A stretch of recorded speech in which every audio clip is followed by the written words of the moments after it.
ரிஷப லக்னம், அதே மாதிரி துலா லக்னம், இவங்களுக்கெல்லாம் பலன் சொல்லுங்க. ரிஷப லக்னத்துக்கும் துலா லக்னத்துக்கும் பாத்தீங்கன்னா சந்திரன் என்ன ஒரு பெரிய விசேஷ பலன் கொடுக்கக்கூடிய கிரகம் இல்ல. துலா லக்னத்துக்கு 10ஆம் வீடுங்கிற தொழில்ஸ்தான அதிபதியாக வருகிறார். ஒரு சுப கிரகம் கேந்திர அதிபதியம் பெறும் பொழுது கேந்திராதிபதி தோஷம் பெறுங்கிற அமைப்புல சந்திரன் பெருசா கொடுத்துறாரு. அதே சமயத்துல ரிஷப லக்னத்துக்கு பாதகாதிபதியாக வரார். 3ஆம் வீடுங்கிறது ஸ்திர லக்னத்துக்கு பாதகத்தை கொடுக்கக்கூடிய கிரகமாக வருவதனால் சந்திரன் வந்து ரிஷப லக்னத்துக்கு நல்ல பலனை கொடுக்காது.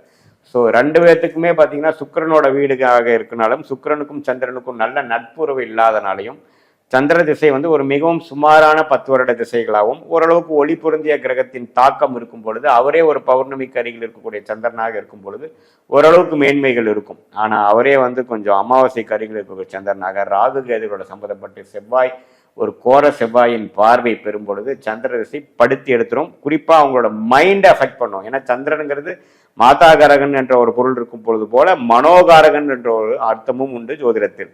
ஸோ மனசை குறிக்கக்கூடிய ஒரு சந்திரன் வந்து ராகு கேதுகள் சனியோட சேரும் பொழுது மனசு பேதலிக்கும். பைத்தியம் ஆயிட்டாங்கிறோம் இல்லைங்களா, மைண்டு தான் அடங்க மாட்டேங்குது. அவன் டோட்டலாகவே வந்து போய் ஒரு அடிக்ஷன் சென்டரில் போய் அட்மிட் பண்ணிட்டாங்க. கீழ்ப்பாக்கத்தில் இருக்கக்கூடிய பேஷண்ட்ஸ்லாம் இருக்காங்க இல்லைங்களா, கீழ்ப்பாக்கங்கிறது நம்மளுடைய கவர்மெண்ட் மனநல ஆஸ்பத்திரி. அதில் பார்த்தீங்கன்னா நீங்கள் 100 ஜாதகம் பார்த்தீங்கன்னா அது 100 பேர் ஜாதகத்துலேயும் சந்திரன் பாதிக்கப்பட்டிருக்கும். சந்திரனுங்கிறது மனசு பாதிக்கப்பட்டிருக்கும்.